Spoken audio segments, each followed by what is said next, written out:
From combines to cranes, tractors to excavators, if it has wheels or tracks, we've got it at purplewave.com. Purple Wave is your ticket to upgrade your operation. Join our nationwide buying community today and see why no reserve means maximum opportunity. The Showplace Theater at Riverwind is the best place for live music, and we've got some of the best acts around, like Three Dog Night, November 16th. Clay Walker, November 29th. Styx, December 7th. And John Party, December 20th. Riverwind is OKC's favorite casino experience. Fowler Automotive is proud to be a part of your community, where our passion and values lie far beyond the showroom. We believe that families, sports, art, and culture are at the heart of every thriving community, and it's important to us that we help build the communities that our dealerships call home. Stop by any of our 6 Oklahoma dealerships to see the Fowler standard hard at work. We pride ourselves on being friendly, helpful, honest, and fair. This is what drives us every day. Fowler Automotive, a proud partner of OU Athletics. Life can be complicated, but saving money shouldn't be. At OU Federal Credit Union, they make saving simple and stress-free. The best part? They have no hidden fees. Joining OUFCU means you're in control of your financial future. Whether it's a rainy day fund or saving for that dream vacation, they've got you covered. Visit OUFCU.com or come by one of their branches today. OU Federal Credit Union, where savings is simple and dreams come true. Member savings insured up to $250,000 by the NCUA. This month, OEC and OEC Fiber are celebrating our service to over 100,000 Central Oklahomans. We've been providing affordable, reliable electric service since 1937, and we've now connected over 40,000 subscribers to high-speed internet, TV, and phone services. We're proud to continue the tradition of excellence, affordability, and reliability for those we serve across Central Oklahoma. We know when our communities thrive, we thrive. Visit okcoop.org or oecfiber.com to experience the difference. OEC and OEC Fiber, that's the power of connection. How about this? We're hanging out with the winningest coach in OU football history, Bob Stoops, Mondays on the T-Row in the Morning Show. It's the Stoops Review with the HBC on the T-Row Show, Mondays from 7:45 to 8:30 with limited commercial interruption. Every Monday, we'll be looking back at Saturday's OU game with a guy who knows what he's looking at. Bob Stoops, the Visor, the HBC on our show every Monday. Check it out. The Ref Radio Sports Network is powered statewide by the insurance adjusters at Brown O'Haver. Fire, wind, theft, or tornado, we can help. Call 405-735-5510. Live from the Buffalo Wild Wings Studios, it's time to get locked in to the best Sooner recruiting and football news with Tyler McComas and Parker Thune. You better lock it up. You better lock it up. No, you lock it up. You lock it up. Lock it up.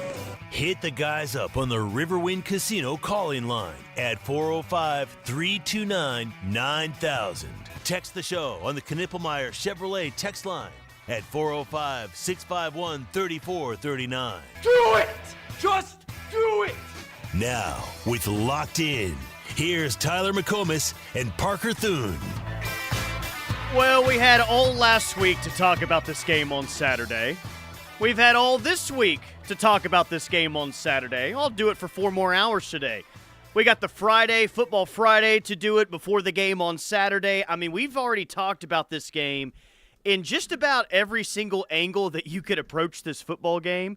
And, of course, what have we been mostly talking about, both locally and nationally, with this game? All right, well, OU's going to roll in this game with the true freshman quarterback, and that's not ideal when heading into the Cotton Bowl. It's a big storyline. Everyone's been talking about it, rightfully so. But I just want to bring up the possibility, Parker Thune, on Thursday of OU Texas week. I understand that we have to talk about Michael Hawkins as much as we do, but why are we not paying attention to the storyline on the other side when it comes to quarterback?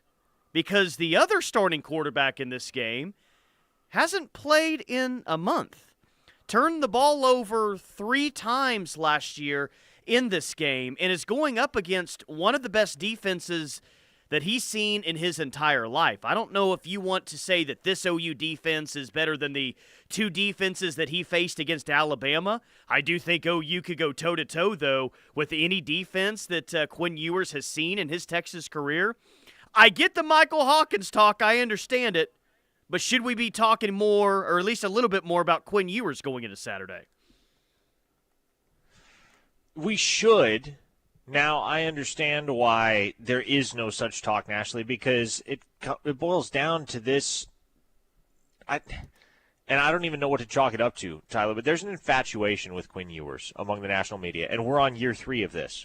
And it has not diminished. It has not changed. Quinn Ewers seems to be immune from any sort of legitimate criticism or even just an honest evaluation of what he is as a quarterback amongst the national media. I don't get it. In some way, he's the perfect quarterback for the University of Texas, because the University of Texas seems to be subject to the same phenomenon among the national media. But it's an excellent point, and one that certainly has not been talked about enough. Quinn Ewers has not played in a month. He turned the ball over 3 times last year against this OU defense, and this is the best defense that he and this Texas offense have faced this year and may face at all this year. That's not a stretch. Yeah, and like I said, like he faced Alabama a couple of times. I don't know if Alabama last year was the defense that they've had consistently throughout the Nick Saban era. So I think that this is absolutely one of the best defenses that Quinn Ewers has faced in his career. And yes, the completion percentage looked good last year. I'm sure the overall stats look good for Quinn Ewers last year. But again, he turned the ball over 3 times last year. Not the Texas offense. Quinn Ewers turned the ball over 3 times last year, and he wasn't even the better quarterback in the game a year ago. The other quarterback in the game was the better quarterback, and that was the quarterback that was all Big 12. And now, here's Quinn Ewers going into this game without Bijan Robinson in the backfield, without a guy like, Jonathan Brooks in the backfield. You know, Quinn Ewers doesn't have the run game around him that maybe he's been accustomed to having his previous 2 years at Texas. And maybe he comes out Saturday and he's hitting on big throws down the field and he has a big day through the air and he is the biggest reason why Texas wins this football game. Maybe that's the case. I just think that there is more on Quinn Ewers' plate.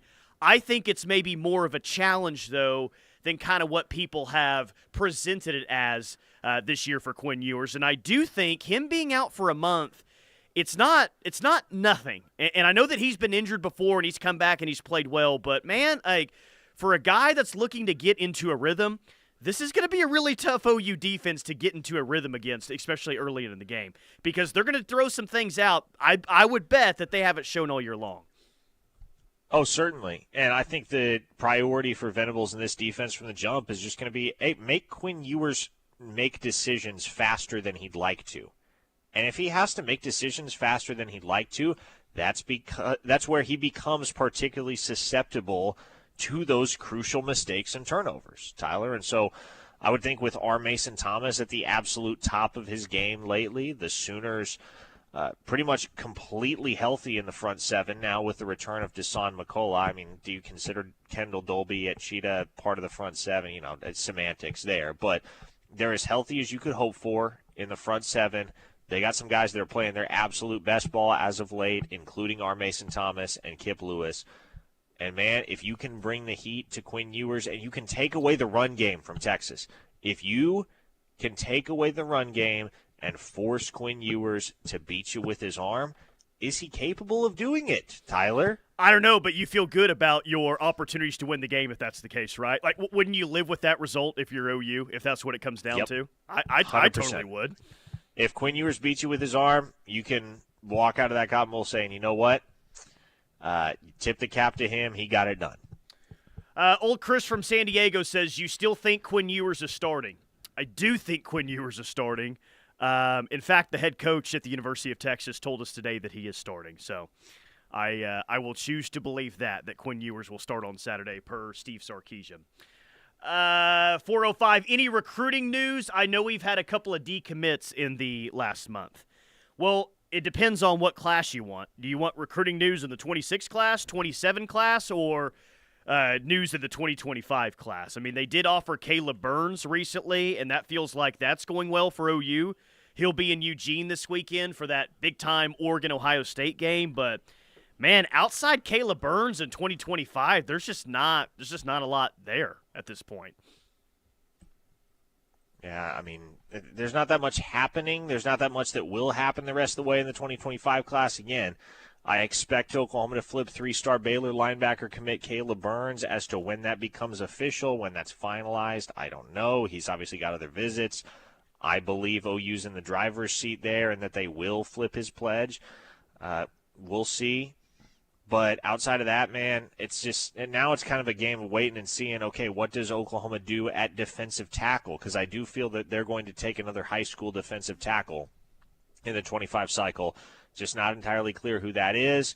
And then looking ahead to 26 and 27 – maybe, just maybe, you go and beat Texas on Saturday. Some of the recruits that you have in attendance might be willing to pop early. But in season, when all these guys are focused on their own play and their own high school teams, their focus is primarily, they're not going to spend a whole lot of time, not as much time as they would in the off season, geared into recruiting.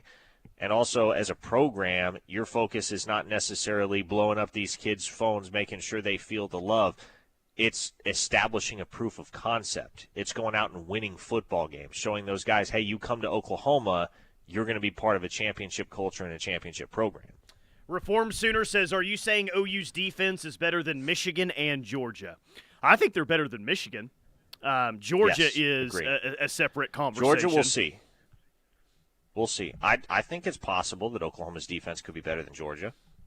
I don't know that for a fact. I think we need more of a sample size, but Jason OC says, isn't Texas down to their third-string running back? I would think that would help our defense taking care of the run.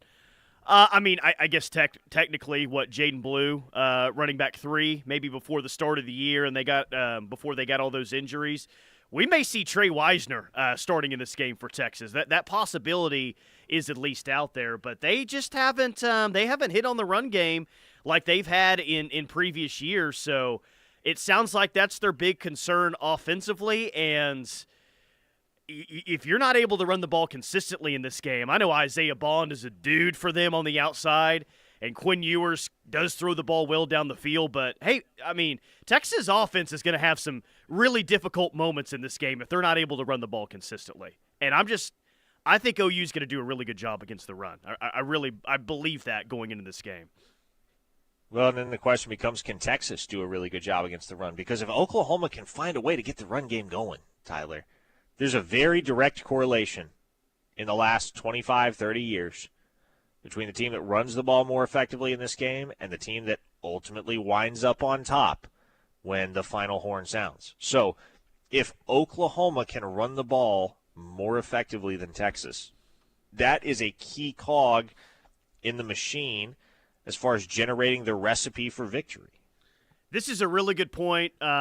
Such a good point, Parker, that I was going to bring it up later today. Chucktown Sooner, though, beat me to it on the Knippelmeyer Chevrolet text line.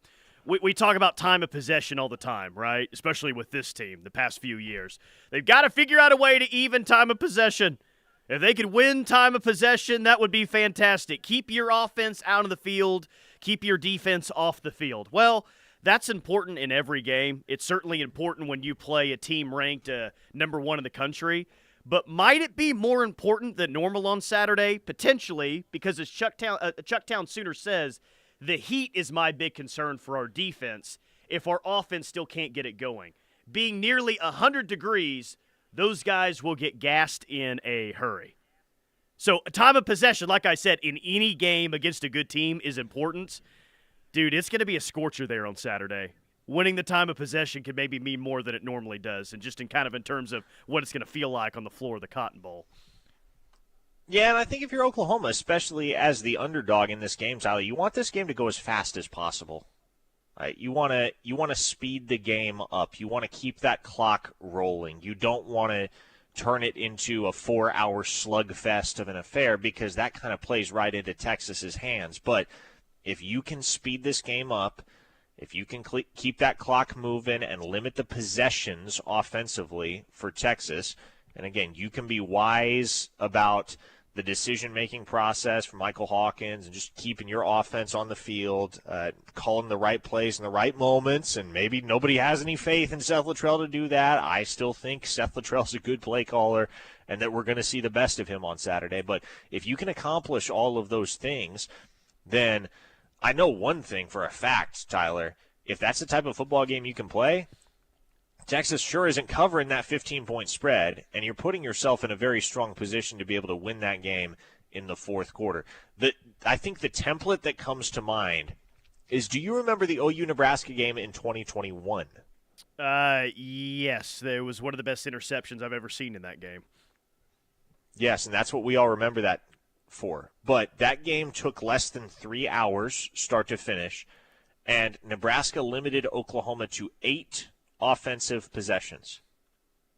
If that's what Oklahoma can do, I think they win the football game because there's just more talent there for Oklahoma in 2024 than there was for Nebraska in 2021.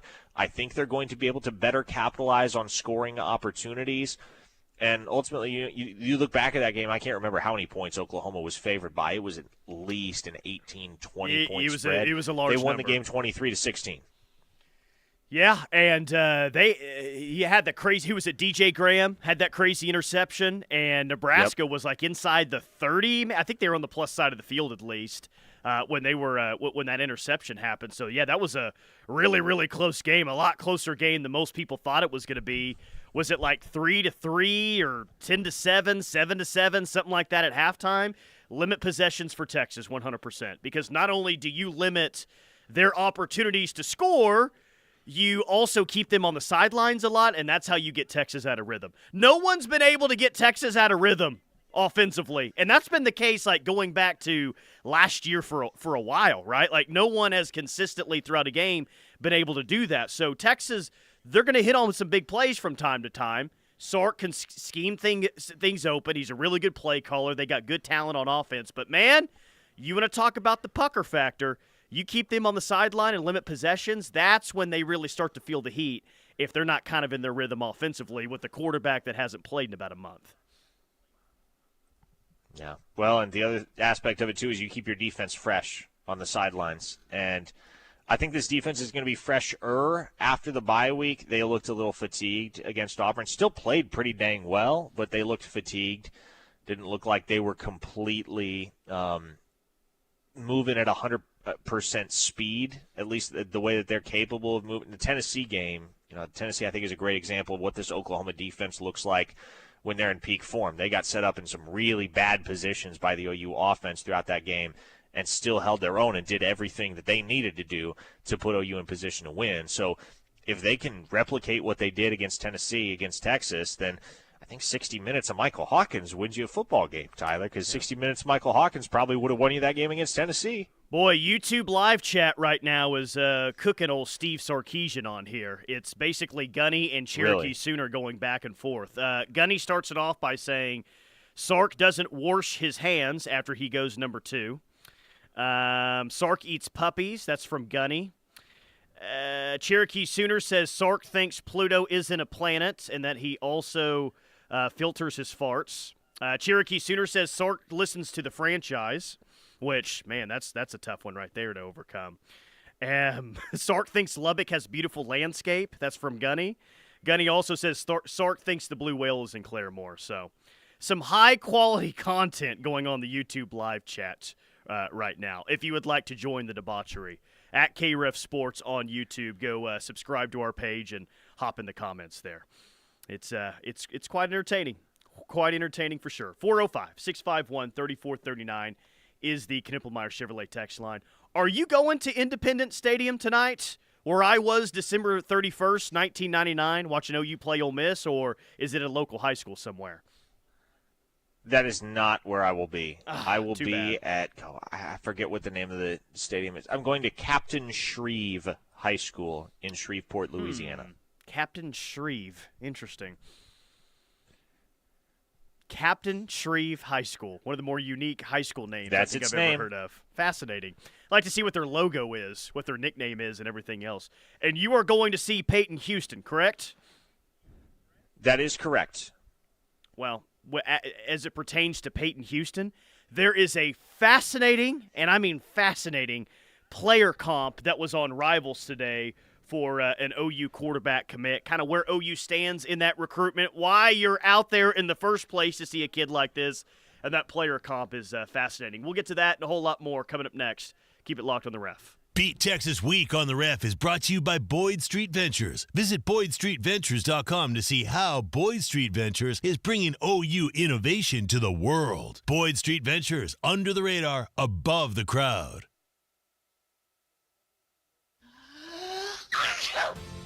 When you're sick, you need to be seen by a health professional today, not next week. Norman Regional Urgent Care is here for you from 7 a.m. to 7 p.m. Open 7 days a week at Porter Health Village in Norman and Monday through Friday in Westmore and Goldsby.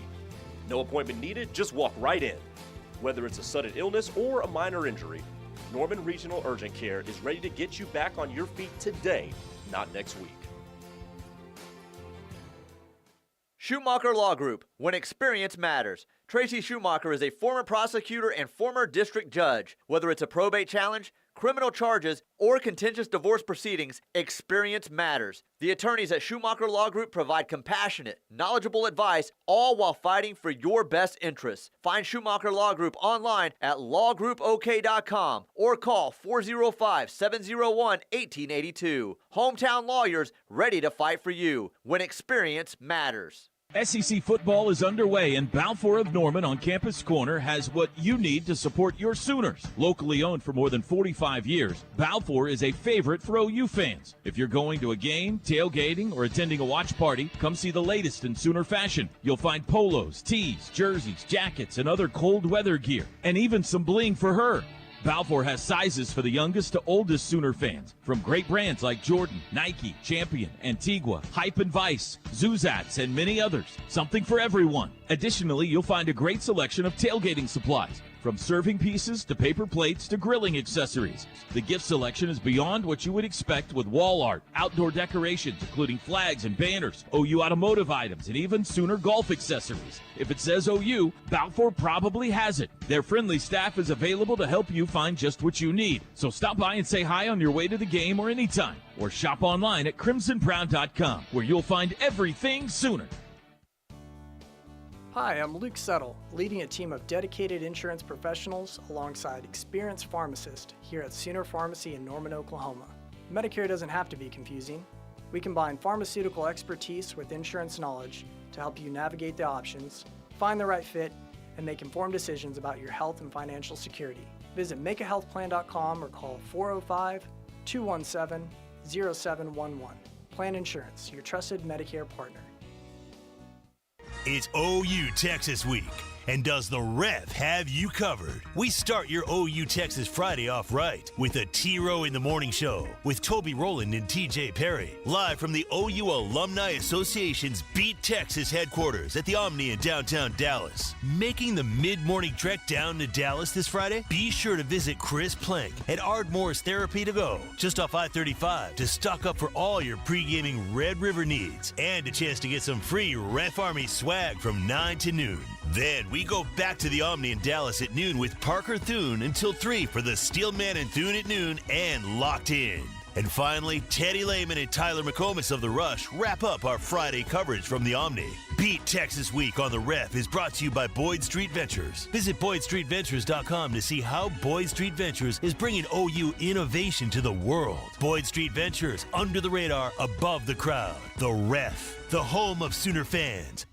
Hi, I'm Ryan Blaney, a third-generation race car driver, and I dedicate a lot of my time going fast. But when my grandpa was diagnosed with Alzheimer's, it was a very unexpected bump in the road for us. It's important to notice if older family members are acting differently or having trouble with routine tasks. Early detection of Alzheimer's can give your family time to explore support services and access available treatments. If you or your family are noticing changes, it could be Alzheimer's. Talk about seeing a doctor together. Visit alz.org/time to talk. A message from the Alzheimer's Association and the Ad Council.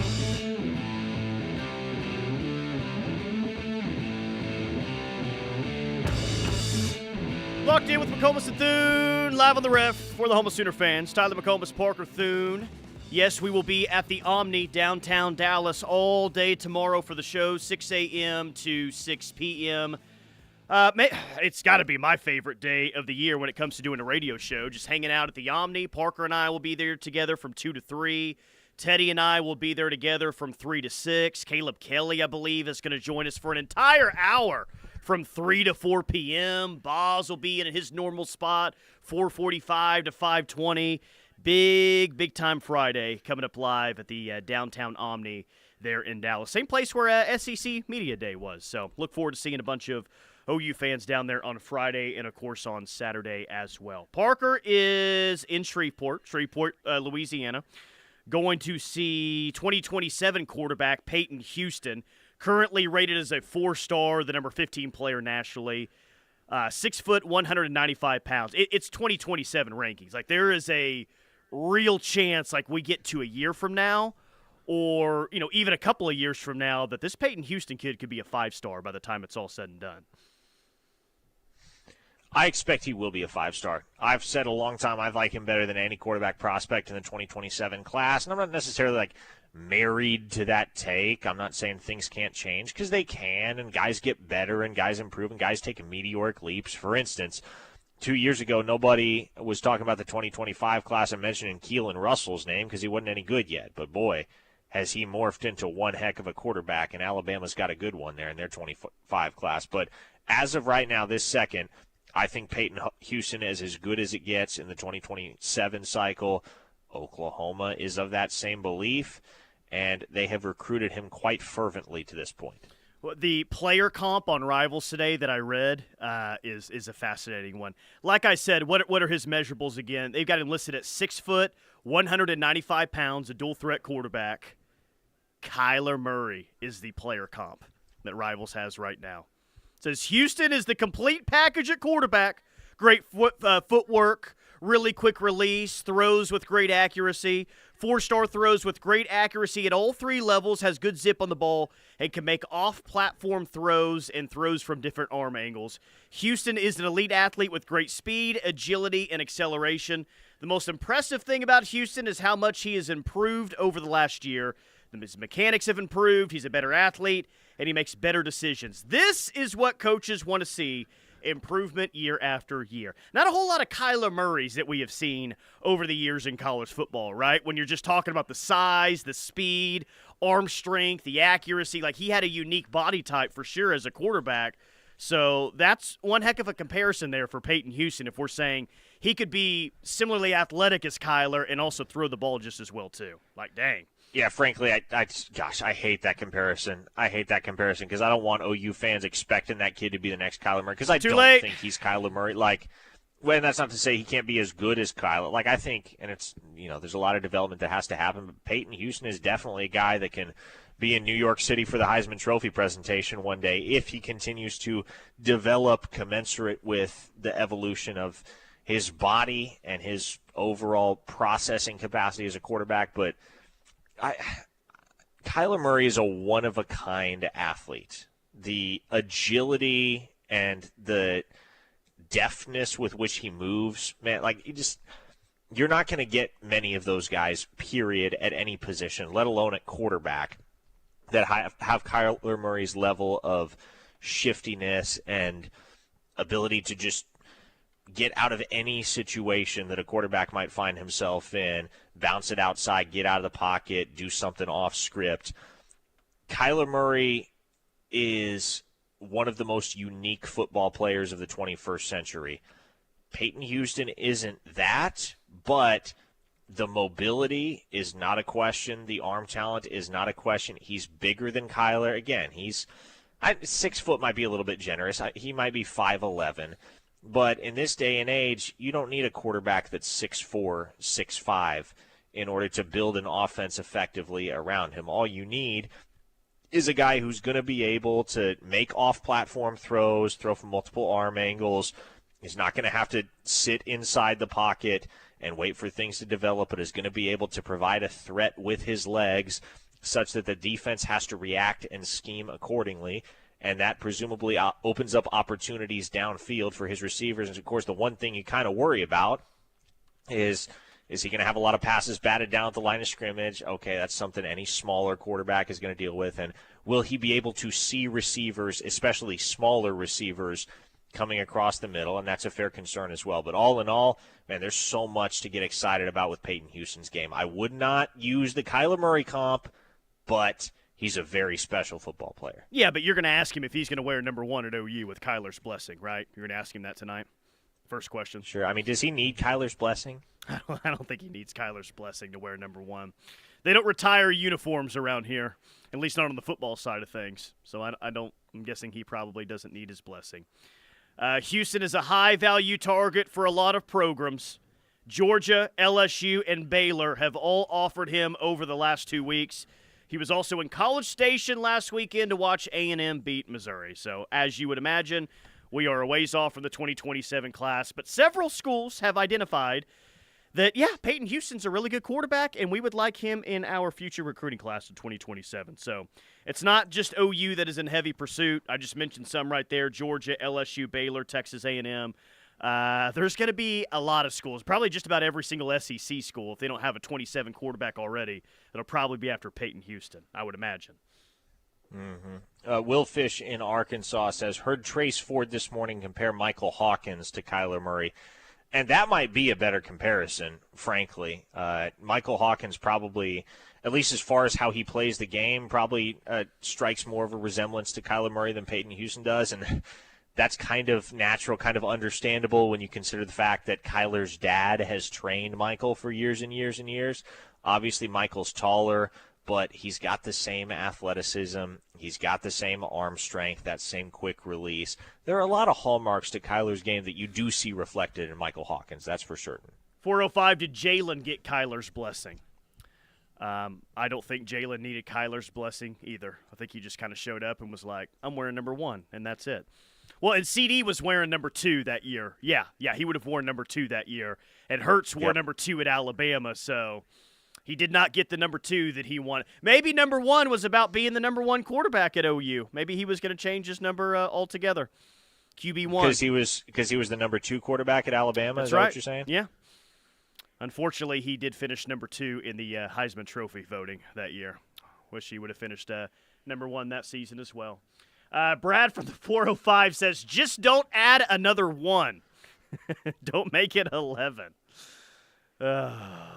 Number 11's been tough at quarterback the past couple of years, hasn't it?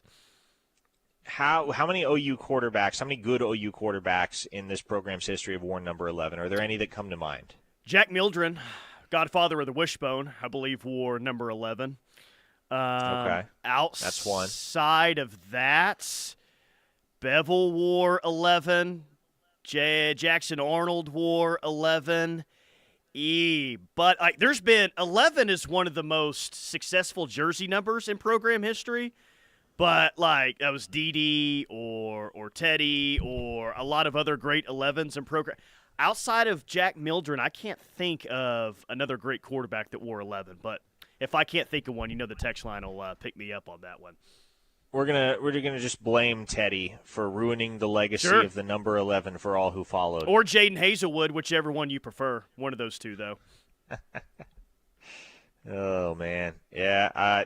I feel as though the number 11 moving forward for many Sooner fans will always be associated with Davis Bevel and Jackson Arnold. Yeah, we need to ban jersey number 11 for all future OU quarterbacks, or at least ones we think can start.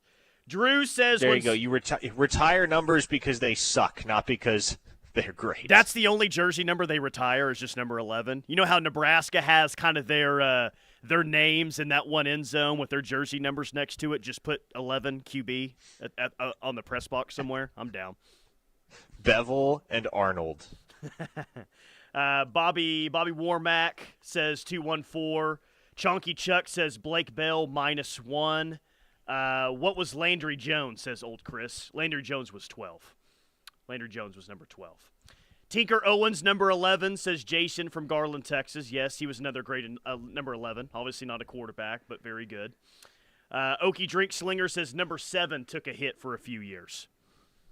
Hey, one of those number 7s is starting an NFL game as a rookie this year. Spencer Rattler. Don't look now. New Orleans Saints starting quarterback Spencer Rattler, man. Let me pull the receipts from August. Said it was going to happen. Rattler would be starting at some point in the 2024 season for one reason or another. Now here he is getting his chance with the Saints. And, man, I'm excited to see how that goes. Really cool we get an OU versus OU, and maybe OU doesn't technically claim Rattler anymore. Maybe there's a bit of controversy there as to whether they can, but you get to see a former Sooner against a former Sooner as Rattler squares off with Baker Mayfield. And I wonder, I can't imagine that Rattler has been asked about it this week because, again, if you're an NFL reporter, that's just going so far back that you wouldn't think to ask this question. I wonder if Baker and Rattler would have connected while Spencer was getting recruited, because he committed to Oklahoma in the summer of 2017 when Baker was going into his Heisman Trophy year. I feel like I remember stories written about that, or maybe there was a photo at some point when Rattler was on campus. Like, Rattler was playing basketball out in Arizona, and he was wearing, like, OU socks with his high school basketball jersey at one point. I do think because Rattler was the number 1 quarterback that there was definitely conversation between he and Baker at the time. I can't remember exactly what it was or what exactly he told him or if it was on campus or not or what it sounded like, but I do think both, at least Baker was very familiar with Spencer Rattler coming in as a recruit. And he committed off an unofficial visit. So I would think if you show up to Oklahoma for an unofficial visit, you're probably meeting the starting quarterback if you yourself are a QB, right? Yeah. Not so surprising news. Not surprising news at all, in case you didn't hear it. Pete Thamel reports, says OU leading wide receiver Deion Burks is not expected to play against number 1 Texas this weekend. Burks tops number 18 OU in receptions, 26, and yards, 201. He'd been listed as questionable. Kind of hurts to read that 201 yards leads this team in receiving right now. But am I shocked? Level of 1 to 10, 0 shock that Deion Burks is not going to play tomorrow or on Saturday. Hey, you know how many rushing yards leads this team? You want to take a guess at that? The receiving yards thing is depressing. It's just going to depress me even more. But I'm going to guess Barnes leads the team with I don't know, 180 something. I don't even know what the number is. You're very close. Barnes leads OU with 199 rushing yards through 5 games. Will he have 200 yards Saturday nights? Will he at least have 1 total yard on Saturday? Please tell me yes. Please tell me the run game will at least be that good. Yes, I'll go ahead and guarantee you 1 rushing yard for Javonte Barnes. Yeah, so no Deion Burks, not surprising. But Wednesday's availability report came out last night. We'll get another one tonight. I really don't, now that we know, or at least that there's a report out that Burks isn't going to play, I really don't expect much to change on the availability report. And the only 2 players that had a designation other than just out were Deion Burks, he was listed as questionable, and Cade McIntyre, who is listed as questionable as well. So with that, there was some good news that Taylor Tatum wasn't even listed on the injury report. I don't think that I would have guessed that yesterday, so that did surprise me. That is very, very pleasant news for OU that he wasn't even listed as questionable or probable or anything else. That's good that his name wasn't even there. Yeah, I mean, Taylor Tatum's going to be heavily involved in the offense on Saturday. I believe that, and he's going to need to be because you got to have a running back, man, that's getting his in the run game because especially without Deion Burks, you're not going to be able to lean on your passing offense. I wish that were the case. I wish you could count on Michael Hawkins to show up, sling it around the field for 350 yards and 3 touchdowns. You can't count on that type of performance. You're going to have to establish the run if you want to win this football game. No 2 ways about it. It doesn't have to be the only thing working for you, but it has to be working, period. Brad from the 405 says, is Burks a junior or senior, and do you see him returning next year? He can come back next year, but if he returns, let's say he returns for the South Carolina game and has a pretty good second half to the season, I don't know, man. I think you and I were in agreement before the year that we thought Burks was just kind of a 1-year rental He was going to play 1 year here and then go to the NFL. So if he's back here pretty shortly and has a good second half of the season, I wouldn't think my opinion on that changes all that much.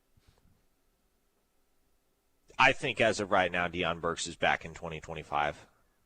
Because I don't know that there has been enough wow plays on tape so far this year for that kid to feel like, especially given his injury situation right now, that he can enter the draft at season's end and make the type of money that he's capable of making. If Deion Burks runs it back for another year in this Oklahoma offense, especially with Michael Hawkins at the helm, and Deion Burks loves him some Michael Hawkins, don't get that twisted.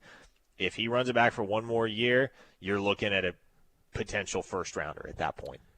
All right, 405-651-3439, Knippelmeyer Chevrolet text line. We'll get back to the text line, YouTube chats, OU Texas, and recruiting. We'll do it all next, right here on The Ref.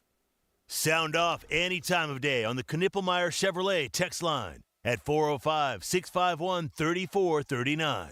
Knippelmeyer Chevrolet in Blanchard, USA. Tired of soaring insurance expenses or feeling uncertain about your coverage? At Right Way Insurance, every client receives a dedicated team of experts committed to addressing all your insurance worries. As an independent insurance company, they provide both personal and business coverage. Let them assist you in finding the optimal coverage for your specific needs. Contact Right Way Insurance at 405-607-6014 or at rightwayinsuranceok.com. That's Right Way Insurance, your trusted partner at 405-607-6014. The sunsets, the open country. There's nothing better than being on the plains. But getting around, you don't need to get creative. What you need is an RTV from Kubota. And at Great Plains Kubota, we carry a wide variety of Kubota RTVs to fit your lifestyle. The speed and agility of a Kubota Sidekick to the hauling ability of the Kubota RTV X1130. When you need more than just an RTV, shop Great Plains Kubota and shop the brand that serves. Visit one of our newest locations or online at gpkubota.com. Hey sports fans, this is Porter Moser, the head men's basketball coach for the Oklahoma Sooners, and I'm excited to be part of this historic moment. The Rock Creek Entertainment District creates opportunity for the citizens of Norman and all Sooner fans. The district will further enhance our community and provide a top-of-the-line entertainment area for generations while creating an opportunity for future economic growth that benefits Norman and its citizens. Together, let's make history and move forward. Join us in making Norman a great place to live, work, and play. Have you or someone you know suffered a loss to your home or business from the recent storms? Before you accept a settlement, call Brown O'Haver at 405-735-5510. Brown O'Haver is a local-based company helping Oklahomans with claims since 1988 with preparation and expert analysis detailing your loss and insurance settlement. As your trusted consultant, Brown O'Haver can give you peace of mind and make sure you're getting what's yours. Call Brown O'Haver today, 405-735-5510, and make sure they're working for you. Signature Custom Pools creates more than just stunning pools. We create unforgettable memories. Our expert team designs unique, luxurious pools tailored to your vision and ensuring exceptional service every step of the way. Dive into elegance and make lasting memories with those you cherish the most. Plan now for next season and call Signature Custom Pools for a free consultation today at 405-898-9098 or visit them online at signaturecustompools.com today. Capital City Safety and DXP understand that safety requirements are constantly evolving. Join us on October 10th as we host our 4th annual Safety Expo, located in the Centennial Building at the Oklahoma City Fairgrounds. Over 50 vendors will be on site providing safety products, services, and advice. Enter to win an exclusive raffle prize when you pre-register at okcsafetyexpo.com. Capital City Safety and DXP look forward to seeing you at the Expo.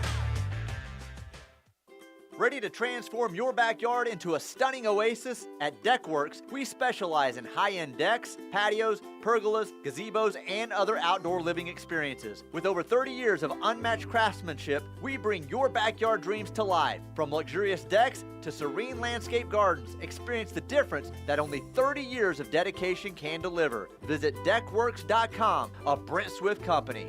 Deckworks, where your dream backyard becomes reality. If you love them enough to listen to them practice the same song on tuba, please be done. over and over and over and over and over, then surely you'll check NHTSA.gov/the right seat to make sure they're correctly buckled in the back seat. Sounds good, honey. Check today at NHTSA.gov/the right seat. Brought to you by the National Highway Traffic Safety Administration and the Ad Council.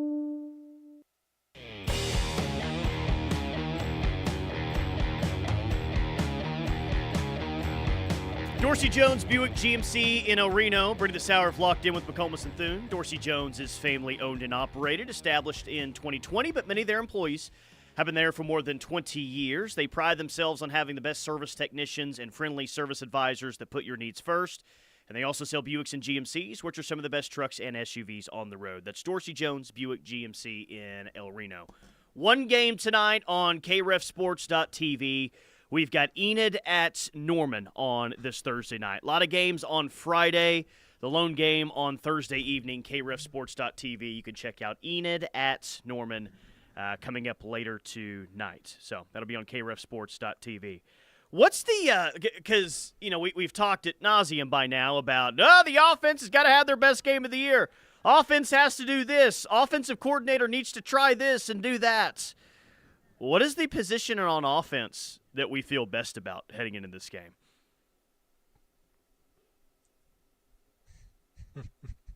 Anyone? Anyone have an answer? Is it a hot take if I say quarterback? Like, I mean, it's as good of an answer as anything else. It's as good of an answer as anything else you could say. And that's kind of why I've told the Texas side this week. It's like, hey, maybe it's not great to have a true freshman quarterback heading into this game, but that is not what I'm most concerned about with the offense heading into this game. In fact, that kid actually gives me some confidence that they could do some things offensively. I'm just wondering if the situation around him is going to be good enough for Michael Hawkins to really really shine on Saturday. Yeah. And we have Drew from Flower. I got distracted for a second. Drew from Flower Mound is asking the realest of questions on the text line. I'm going to pose this to you. He asks, if you had to shove a beefy 5-layer burrito up your you-know-what to get Nick Anderson, Farouk, and Burks back, would you do it? Drew, I would do it just to get Jalil Farouk back at this point. That was an easy answer when you included all three wide receivers. I would have taken, you got to negotiate a little bit. Let's start with just one of the wide receivers, and I probably would have said yes to that. But, yes, I might do that for 40 additional rushing yards on Saturday. That's how desperate I am offensively at this point. So, yes, my answer is yes. What about you? You taking one for the team, literally? Absolutely. I'd do it for 2 of 3. I'd probably do it for 1 of 3. Just to make this game more interesting. That would be more interesting. Brad from the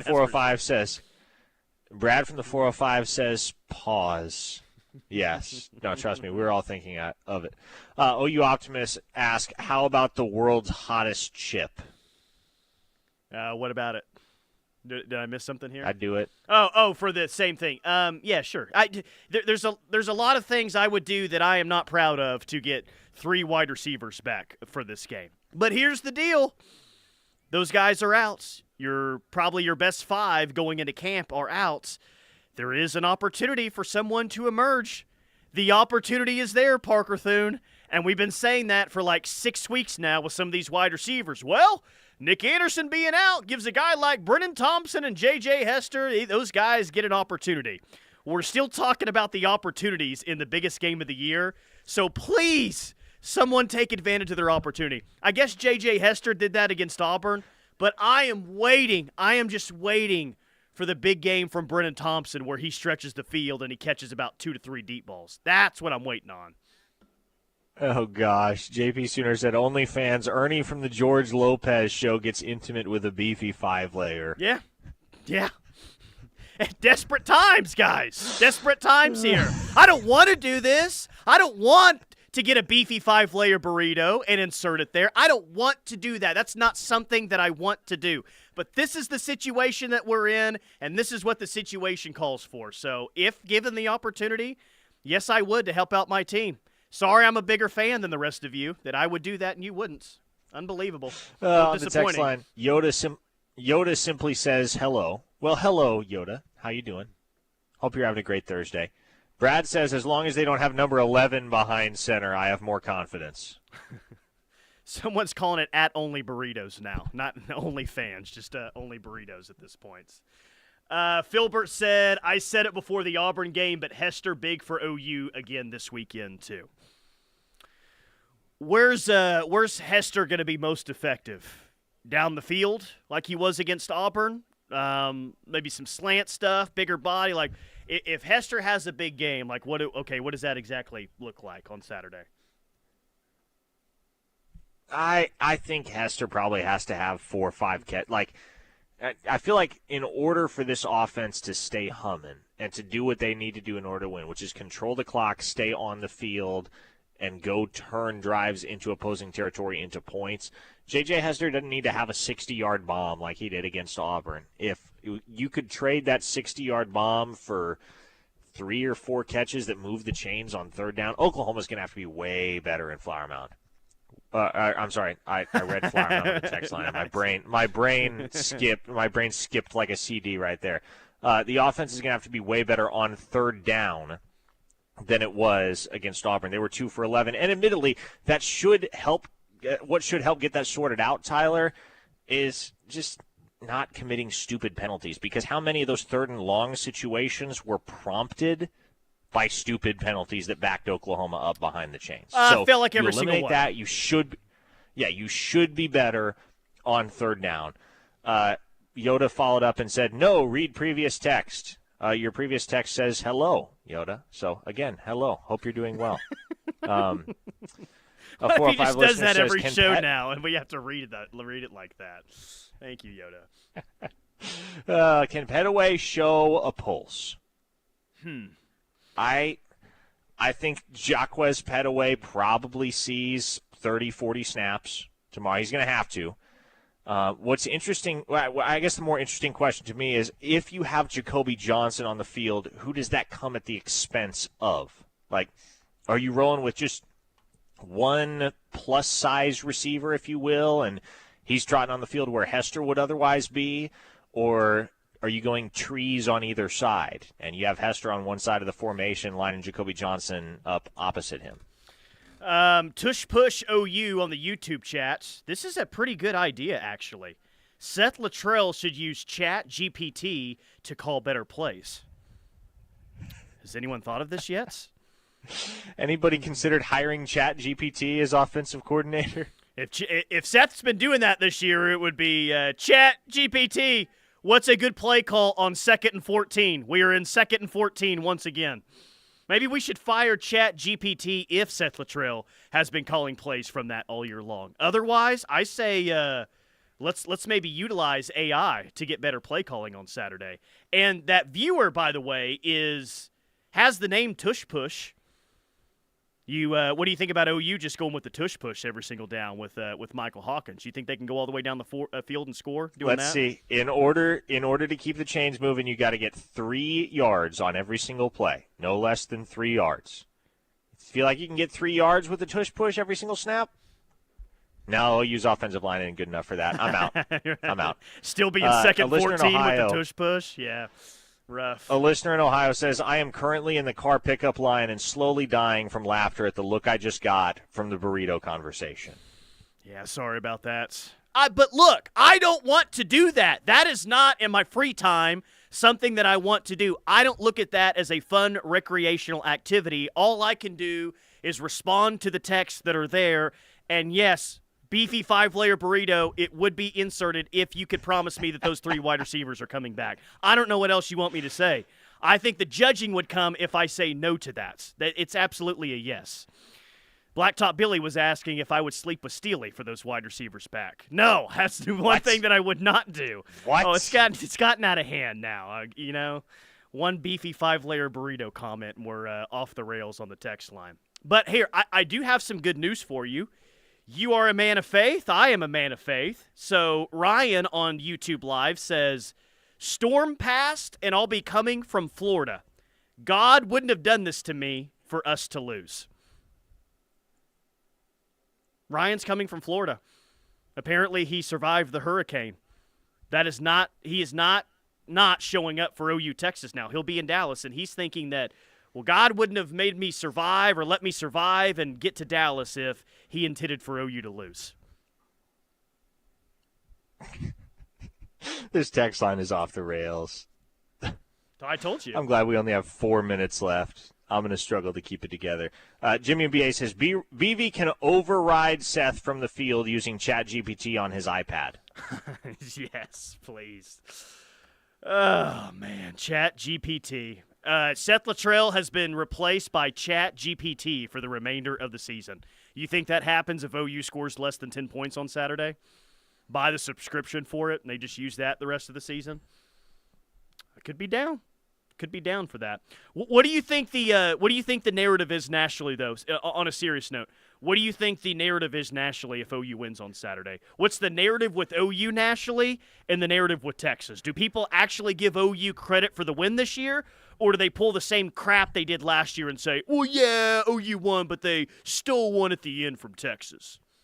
Well, naturally, I think it's going to depend on how the win happens, but I do think there would be credit given to OU, and there would be certainly an expanded conversation about whether this Oklahoma team does indeed have some college football playoff hopes, the way that they've managed to keep things afloat. I also think there's going to be some fun national conversation about Texas officially having an Oklahoma problem. Yeah, as if 7 out of the last 9 didn't present everyone the information they needed that Texas has a freaking Oklahoma problem. Or 17, I think it's 17 of the last 25. It may be 18 of the last 25. It's one of those two, I believe. But yeah, Texas has had an Oklahoma problem for a while now. But it would be this loss where people finally admit it.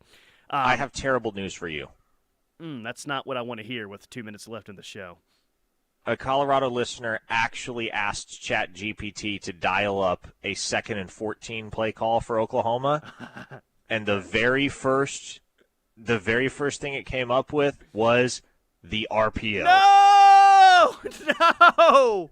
Fire ChatGPT! The Sooners excel at RPO plays, allowing the quarterback to read the defense and either hand the ball off or throw quickly to a receiver. This can keep the defense on its heels and potentially pick up good yardage. ChatGPT doesn't know ball. Already fired. Doesn't know ball, man. Already fired. I've always said it. Does ChatGPT work for Orange Bloods or something like that? Work for Insight? It doesn't know ball. Doesn't know ball whatsoever. Man, play call number 1 is RPO. Play call number 2 is bubble screen to a speedy receiver. Oh, yeah, because Oklahoma's great at running screens right now. Play call 3 is a quarterback draw. That one might work, actually. Play call 4 is a deep shot off play action in my dreams. All right, now we're getting somewhere. 5 is crossing routes. So they really went deep in the bag there for some offensive play calls. Told you, AI is going to ruin the world. AI can't call a simple offense on 2nd and long here with the RPO. The Sooners excel at RPO plays. Dude, that is funny. That is maybe Seth Luttrell is using ChatGPT. Maybe Seth Luttrell is ChatGPT. Maybe he is that. Maybe he is AI, and he's not a real person. Oh, final word from a listener in Texas. OU wins, and the word will be Texas wasn't as strong as we thought. Their schedule was weak up until Oklahoma. I think that's right. There's no way OU gets credit. Or, hey, man, they had 2 weeks to prepare, and Brent Venables, a defensive mastermind, came up with some ways to really confuse Quinn Ewers. No. Not that Michael Hawkins is a star in the making, and it's one of the most impressive wins in the Red River shootouts. It's just that Texas just wasn't as good. Texas clearly wasn't as good. They played a soft schedule, and they'll probably be exposed even further against Georgia the next week. That's how it works. All right, the Rush is coming up next. We got 3 more hours of college football, OU football talk coming up next. Keep it locked on the Ref.